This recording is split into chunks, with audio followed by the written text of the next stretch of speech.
नमस्कार सभी को। तो जैसा कि हम अपनी शिव पुराण का जो रुद्र संहिता का अध्याय पढ़ रहे हैं, उसमें हम आपका दोबारा से स्वागत करते हैं। उसमें हमारी वीडियो लगातार थोड़ी सी आने में देरी हो रही है, इसके कारण हम आपसे क्षमा चाहते हैं। तो जैसा कि मैं बता रहा था आपको कि कैसे नारद जी को वानर का रूप धारण करके दिया उन्होंने, और शिव जी उनको अपनी माया में मोहित कर लिया, जिस कारण से उनकी बुद्धि भ्रमित हो गई नारद जी की।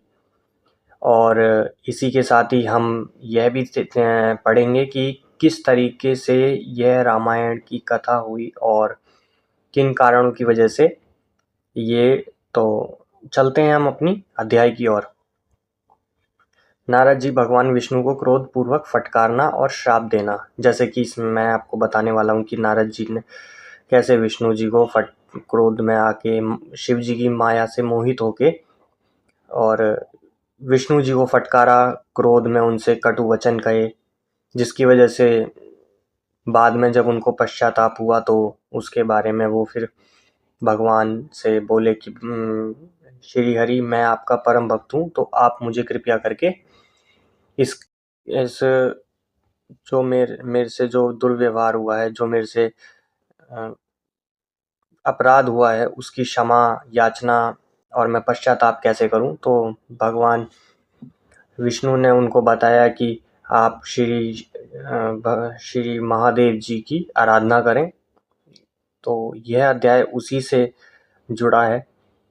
तो पढ़ते हैं इस अध्याय को और बताते हैं इसमें हमें कुछ नया चीज़ हमें मिलेगी तो ज़रूर बताएंगे हम आपको।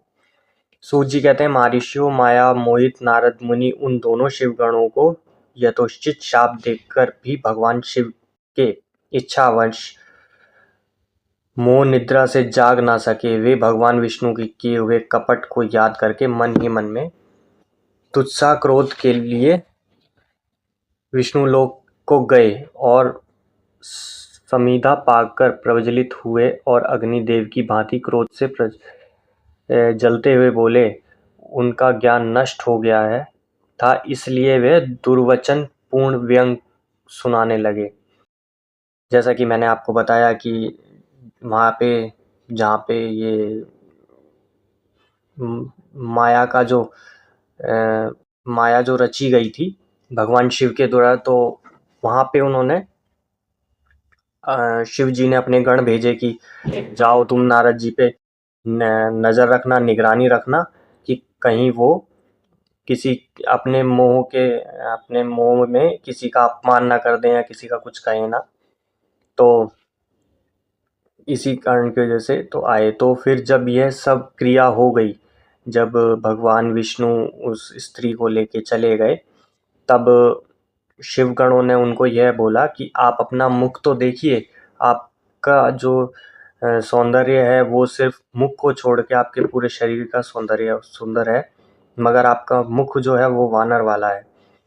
इसी कारण की वजह से वो क्रोध होके और क्रोध से प्रज्वलित होके तो उसके बाद वो फिर बैकुंठ धाम गए, जहाँ भगवान विष्णु निवास करते हैं। वहाँ जाके उन्होंने उनसे दुर्व्यवहार किया, दुर्वचन बोले और उनको उल्टा सीधा सुनाया। तो नारद जी कहते हैं, अरे तुम बड़े दुष्ट हो, कपटी हो और समस्त विश्व को मोह में डाले रहते हो। दूसरों का उत्साह या उत्कर्ष तुमसे सहा नहीं जाता। तुम मायावी हो, तुम्हारा अंतकरण मलिन है। पूर्व काल में तुम्ही ने मोहिनी रूप धारण करके कपट किया, असुरों को वारुणी मदिरा पिलाई और अमृत नहीं पीने दिया। छल कपट में ही अनुराग रखने वाले हरे, यदि महेश्वर रुद्र दया करके विष ना पी लेते तो तुम्हारी सारी माया उसी दिन ही समाप्त हो जाती। विष्णुदेव, कपटपूर्ण चाल तुम्हें अधिक प्रिय है।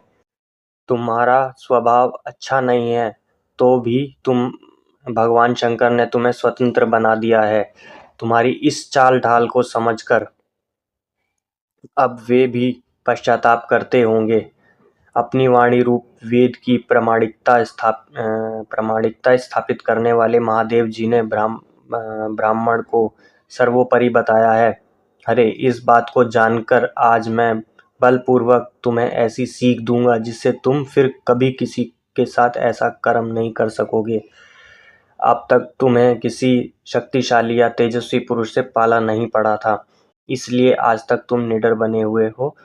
परंतु विष्णु, अब तुम्हें अपनी करनी का पूरा पूरा फल मिलेगा। जैसा कि मैंने बताया, वो अपने दुर्वचन में भगवान विष्णु को बहुत उल्टा सीधा बोल रहे हैं, बहुत माया के कारण बोल रहे हैं। और जैसा कि हम सब जानते हैं कि भगवान शंकर ने विष पिया था समुद्र मंथन के कारण। समुद्र मंथन में विष निकला था, वो भगवान शिव ने ग्रहण किया था और उन्होंने अपने कंठ में वास कर लिया था। तो इसी के चलते ही जो उसमें से अमृत कलश निकला था, उसमें से भगवान विष्णु ने मोहिनी का रूप धारण करके छल किया था असुरों के साथ में, क्योंकि वो अगर वो अमृत पी लेते तो वो अजय अमर हो जाते और उनको मारना असंभव हो जाता, जैसा कि हम जानते हैं। इसीलिए उनको मदिरा पिला के उनको नशे में कर दिया और जो अमृत था वो देवों को ग्रहण करा दिया उन्होंने। भगवान विष्णु से ऐसा कहकर माया से मोहित नारद मुनि अपने ब्रह्म तेज का प्रदर्शन करते हुए क्रोध से खिन्न हो उठे और शाप देते हुए बोले, विष्णु, तुमने स्त्री के लिए मुझे व्याकुल किया है। तुम इस तरह सबको मोह में डालते रहते हो। यह कपटपूर्ण कार्य करते हुए तुमने जिस स्वरूप को मुझे संयुक्त किया था, उसी स्वरूप से तुम मनुष्य हो जाओ और स्त्री के वियोग का दुख भोगो। तुमने जिन वानरों के समान मेरा मुंह बनाया था, वे ही उस समय तुम्हारे सहायक हों। तुम दूसरों को दुख देने वाले हो, अतः स्वयं भी तुम्हारे स्त्री वियोग का दुख प्राप्त हो। अज्ञान से मोहित मनुष्यों के समान तुम्हारी स्थिति हो। जैसा कि हम सब जानते हैं कि भगवान श्री राम को 14 वर्ष का वनवास दिया गया था और भगवान श्री राम ही विष्णु जी के अवतार थे। इस जन्म में उन्होंने ये ऋषि नारद मुनि का श्राप सहा था। अज्ञान से मोहित हुए नारद जी ने मोहवश हरि को जब इस तरह का श्राप दिया, तब उन्होंने शंभू की माया की प्रशंसा करते हुए उस श्राप को स्वीकार कर लिया। तदंतर महालीला करने वाले शंभू ने अपने उस नारद मुनि को मोहित हो गए थे, अपनी उस विश्व मोहिनी माया को जिसके कारण नारद मुनि मोहित हो गए थे, खींच लिया। उस माया के तिरोहित होते ही नारद जी पूर्वतः शुद्ध बुद्धि से युक्त हो गए। उन्होंने पूर्वतः ज्ञान प्राप्त हो गया और उनकी सारी व्याकुलता जाती रही। इससे उनके मन में बड़ा विस्मय हुआ। वे अधिकाधिक पश्चाताप करते हुए बारंबार अपनी निंदा करने लगे। उस समय उन्होंने ज्ञानी को भी मोह में डालने वाले भगवान शंभू की माया से सराहना की। तदंतर यह जानकर कि माया के कारण ही मैं भ्रम में पड़ गया था, यह सब कुछ मेरा माया जनित भ्रम ही था। वैष्णव शिरोमणि नारद जी भगवान विष्णु के चरणों में गिर पड़े। भगवान श्री हरि ने उन्हें उठाकर खड़ा कर दिया। उस समय अपनी दुर्बुद्धि नष्ट हो जाने के कारण वे यूं बोले, नाथ, माया से मोहित होने के कारण मेरी बुद्धि बिगड़ गई थी, इसलिए मैंने आपके प्रति बहुत दुर्वचन कहे, आपको शाप तक दे डाला। प्रभो, उस शाप को आप मिथ्या कर दीजिए। हाय, मैंने ये बहुत बड़ा पाप कर दिया, अब मैं निश्चय ही नरक में पड़ूंगा। हरे, मैं आपका दास हूँ, बताइए मैं क्या उपाय, कौन सा प्रायश्चित करूं जिससे मेरा पाप समूह नष्ट हो जाए और मुझे नरक में ना गिरना पड़े। ऐसा कहकर शुद्ध बुद्धि वाले मुनि शिरोमणि नारद जी पुण्य भक्ति भाव से भगवान विष्णु के चरणों में गिर पड़े। उस समय उन्होंने बड़ा पश्चाताप हो रहा था। तब विष्णु ने उन्हें उठाकर उन्हें मधुर वाणी में कहा, जैसा कि मैंने बताया कि ये सारी माया भगवान शंकर ने रची थी, वो भी इस कारण से कि वो अपने नारद जी को यह देखना चाहते थे कि वो क्या वाकई में ही इन जो हमारे जो अंदर जो बैठी हैं, हमारी जो क्रिया हैं हमारी, जो हमारे चक्र हैं, 7 चक्र हैं जो, वो उनसे ऊपर हैं या नहीं। तो उस जैसे कि हम परीक्षा में, जैसे कि हम कहते हैं कि भगवान हमारी परीक्षा ले रहा है या कुछ भी, उस परीक्षा में वो खड़े नहीं उतरे। इस कारण से उन्होंने नारद जी ने भगवान विष्णु को श्राप दिया, और इसी श्राप के कारण भगवान श्री राम को 14 वर्ष का वनवास मिला, सीता जी का हरण हुआ, और उनकी भेंट सुग्रीव से हुई। इसी कारण की वजह से, जैसा कि हम सब जानते हैं। और दूसरा कारण ये था कि रावण को मारना असंभव था। उसको मारने के लिए भगवान को ही आना पड़ता, क्योंकि उसने जब देवताओं पे अपना राज जमा लिया था, तो उसको मारना बहुत असंभव था। भगवान विष्णु बोले, तात खेद ना करो, तुम मेरे श्रेष्ठ भक्त हो, इसमें संशय नहीं। मैं तुम्हें एक बात बताता हूँ, सुनो, उसे निश्चय ही तुम्हारा परम हित होगा, तुम्हें नरक में नहीं जाना पड़ेगा। भगवान शिव ने तुम्हारा कल्याण करेंगे। तुमने मद से मोहित होकर जो भगवान शिव की बात कही नहीं मानी थी, जैसा कि मैंने आपको पिछले अध्याय में बताया था कि भगवान शंकर के पास जाके उन्होंने यह कहा था कि मैंने तो अपने ये जो मूल आधार चक्र हैं उन पे अपनी विजय प्राप्त कर ली है, अब मैं देवता के उसमें शामिल हो गया हूँ। तो भगवान शंकर ने उसी कारण की वजह से उनसे यह परीक्षा ली, यह सारी माया रची, जिस कारण की वजह से भगवान विष्णु को उन्होंने शाप दिया, और भगवान शिव ने उस परीक्षा में वह सफल नहीं हो सके, नहीं मानी थी, उसकी अवहेलना कर दी थी। उसी अपराध का भगवान शिव ने तुम्हें ऐसा फल दिया, क्योंकि वह कर्म फल के दाता हैं। तुम अपने मन में ही दृढ़ निश्चय कर लो कि भगवान शिव की इच्छा से ही सब कुछ हुआ है। सबके स्वामी परमेश्वर शंकर ही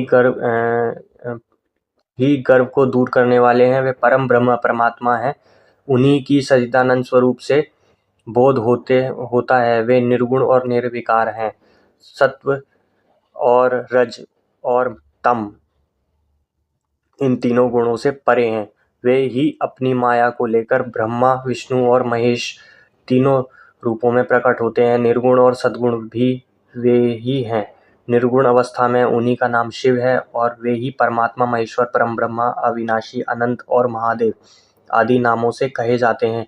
उन्हीं की सेवा में ब्रह्मा जी जगत के रचनाकार हुए, और मैं तीनों लोगों का पालन करता हूँ। वे स्वयं ही रुद्र रूप से सदा सबका संहार करते हैं। वे शिव स्वरूप से ही सबके साक्षी हैं, माया से भिन्न हैं और निर्गुण हैं। स्वतंत्र होने के कारण वे अपनी इच्छा के अनुसार चलते हैं। उनका व्यवहार, आचार व्यवहार उत्तम है, और वे भक्तों पर दया करने वाले हैं। नारद मुनि, मैं तुम्हें एक सुंदर उपाय बताता हूँ, जो सुखद, समस्त पापों का नाशक है, और सदा भोग एवं मोक्ष देने वाला है। तुम सुनो, अपने सारे संशयों को त्याग कर तुम भगवान शिव की सुयश गान करो, और सदा अन्य भाव से शिव के शत नाम स्तोत्र का पाठ करो। मुने, तुम निरंतर उन्हीं की उपासना और उन्हीं का भजन करो। उन्हीं के यश सुनो और गाओ। यह उपाय बताते हैं श्री नारायण नारद मुनि को, तथा प्रतिदिन उन्हीं की पूजा अर्चना करते रहो। नारद जी, जो शरीर, मन और वाणी द्वारा भगवान शंकर जी की उपासना करता है, उसे पंडित या ज्ञानी जानना चाहिए। वे जीवन मुक्त कहलाता है। शिव का नाम रूपी दावानल से बड़े बड़े पातकों के असंख्यक पर्वत अनायास भस्म हो जाते हैं। यह सत्य है, इसमें संशय नहीं। जो भगवान शिव के नाम रूपी नौका का आश्रय लेते हैं, वे संसार सागर से अपार हो जाते हैं। संसार के मूलभूत उनके सारे पाप निसंदेह नष्ट हो जाते हैं। मामुने, संसार के मूलभूत जो पातक रूपी वृक्ष हैं, उनका विश्व नाम रूपी कुठार से निश्चय ही नाश हो जाता है। जो लोग पाप रूपी दावानल से पीड़ित हैं, उन्हें शिव नाम रूपी का अमृत पान करना चाहिए। पापदाग्नि से होने वाले प्राणियों को उस शिव नाम अमृत के बिना शांति नहीं मिल सकती। संपूर्ण वेदों का अवलोकन करके पूर्ववर्ती विद्वानों ने ही निश्चय किया है कि भगवान शिव की पूजा ही उत्कृष्ट साधन है तथा जन्म मृत्यु रूपी संसार बंधन के नाशक का उपाय है। आज से यत्न पूर्वक सावधान रहकर विधि विधान के साथ भक्ति भाव से नित्य निरंतर जगदम्बा पार्वती सहित महेश्वर सदाशिव का भजन करो। नित्य शिव की ही कथा सुनो और कहो कि अत्यंत यत्न करके बारंबार शिव भक्तों की पूजन किया करो। मुनि श्रेष्ठ, आप अपने हृदय में भगवान शिव के उज्ज्वल चरणारविंदों की स्थापना करके पहले शिव तीर्थों के विचरो। मुनि इस प्रकार परम परमात्मा शंकर के अनुपम महात्म्य का दर्शन करते हुए अंत में आनंदवन काशी जाओ। वह स्थान भगवान शिव को बहुत ही प्रिय है। वहाँ भांति पूर्वक विश्वनाथ जी के दर्शन पूजन करो। विश्वतः उनकी स्तुति वंदना करो करके तुम निर्विकल्प हो जाओगे। नारद जी, इसके बाद तुम्हें मेरी आज्ञा से भक्ति पूर्वक अपने मनोरथ की सिद्धि के लिए निश्चय ही ब्रह्मलोक में जाना चाहिए। वहाँ अपने पिता ब्रह्मा जी के विशेष रूप से स्तुति वंदना करके तुम्हें प्रसन्नता पूर्ण हृदय से बारंबार शिव की महिमा का विषय में प्रश्न करना चाहिए। ब्रह्मा जी शिव भक्तों में श्रेष्ठ हैं। वे तुम्हें बड़े प्रसन्नता के साथ भगवान शंकर के महात्म्य और शतनाम स्तोत्र सुनाएंगे। मुने, आज से तुम शिव आराधना में तत्पर रहने वाले शिव भक्त हो जाओ और विशेष रूप से मोक्ष के भागी बनो। भगवान शिव तुम्हारा कल्याण करेंगे। इस प्रकार प्रसन्नचित्त होते हुए भगवान विष्णु नारद मुनि को प्रेम पूर्वक उपदेश देकर शिव जी का स्मरण करने, वंदना करने और सत्व करके वहाँ से अंतर्ध्यान हो गए। इसी के साथ ही यह अध्याय हमारा समाप्त होता है। अब हम इसका निष्कर्ष बताएंगे कि जो भगवान शिव जी का जो नाम है, शिव नाम स्तोत्र है, उसका पाठ करने से, जैसा कि इस अध्याय में बताया आपको, कि एक तो पाप नष्ट होते हैं, दूसरा मन को शांति मिलती है। इसी के विषय में एक बहुत पुरानी कहानी है कि ब्रह्मा जी शिव जी से कैसे उनके भक्त बने। तो बहुत समय पहले की बात है। भगवान ब्रह्मा जी के 5 शीश हुआ करते थे। 5 शीश में से, पांचों शीश में से थे। तो भगवान शिव ने कहा कि एक ब्रह्मा जी के यहाँ वो शंकर भगवान गए कि ब्रह्मा जी से बोला कि आप सृष्टि की रचना कर रहे हैं और आप इसका ठीक से रचना कीजिए। इतनी भी रचना न करें कि पृथ्वी का भार बढ़ जाए और यह पृथ्वी सीधा ये पाताल लोक में चली जाए। इसीलिए इसका बराबर जिस तरीके से आप इसका विकास करेंगे उसी हिसाब से इसका संहार मुझे बताएं, ताकि मैं संहार भी साथ साथ कर सकूं। तो इसी बात को बताने के लिए भगवान शंकर ब्रह्मलोक में जाते हैं, जहाँ पे वो अपने ध्यान में लीन होते हैं। भगवान शंकर उनको 3-4 बार आह्वान करते हैं कि ब्रह्मदेव ब्रह्मदेव, लेकिन वो नहीं सुनते। फिर जैसे ही उनकी योग निद्रा से बाहर आते हैं तो वो क्रोधित में होते हैं कि किसने मेरा ये तोड़ा, मेरा ध्यान निद्रा से मुझे बाहर निकाला। तो भगवान शंकर ने कहा कि मैंने निकाला क्योंकि मैं आपसे बात करने आया था। तो इसी के कारण से फिर वो क्रोधित होने लगे शिव जी पे। तो शिव जी ने क्रोध में आके महाकाल स्वरूप धारण किया और उनसे उनका शीश, 5वां शीश जो था वो काट दिया अपने त्रिशूल से, जो आज राजस्थान में स्थित है। भगवान ब्रह्मदेव का पूरी पृथ्वी पर सिर्फ एक ही मंदिर है।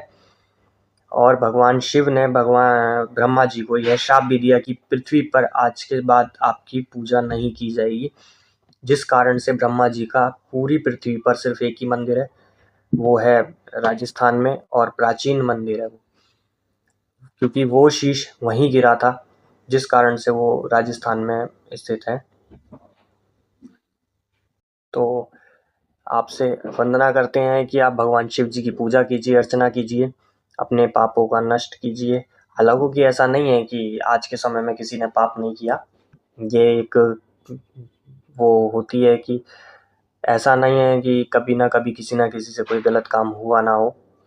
तो मिलते हैं आपसे अगले अध्याय में, और इसी के साथ हमारा ये शिव पुराण चलता रहेगा, क्योंकि ये लंबा चलेगा, क्योंकि अभी और हम आते रहेंगे आपके पास लगातार, क्योंकि समय के कारण की वजह से हम वीडियो नहीं बना पा रहे हैं। अब हो सकता है कि लगातार वीडियो आएंगी हमारी, तो आप हमारे चैनल के साथ जुड़े रहिए, हमारे चैनल को शेयर कीजिए, ताकि जल्दी से जल्दी जो किताबों में लिखी है वो बात लोगों के सामने आए, लोगों को पता लगे कि हमारे पुराण में, हमारे ग्रंथ में क्या चीज़ लिखी है, क्या इसका हल है, कैसे हम अपने उन कष्टों से बाहर आ सकते हैं, कैसे हम अपनी ये जो हमारे शरीर के 7 चक्र हैं इनको हम कैसे जागृत कर सकते हैं। हम धीरे धीरे आपको सारे पुराण बताएंगे।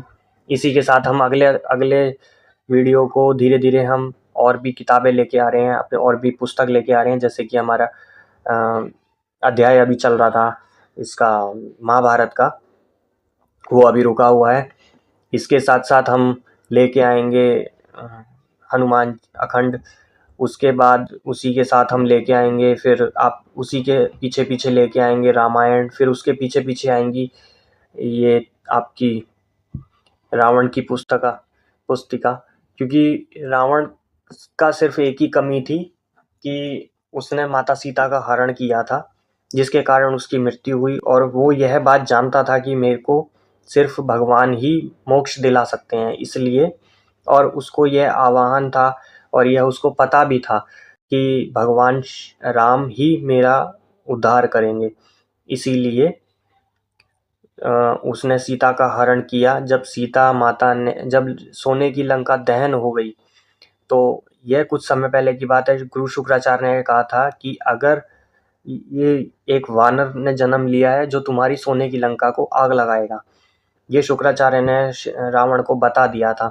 यह बात शिव उसमें रावण संहिता में लिखी गई है, तो हम जब वो पढ़ेंगे तो आपको बताएंगे ज़रूर। तो मिलते हैं अगली वीडियो में। जय श्री राम, हर हर महादेव। इसी के साथ हमारी वीडियो को लाइक कीजिए, शेयर कीजिए, सब्सक्राइब कीजिए और हमें आशीर्वाद दीजिए। बड़े बुजुर्गों से है हमारा आशीर्वाद, बस।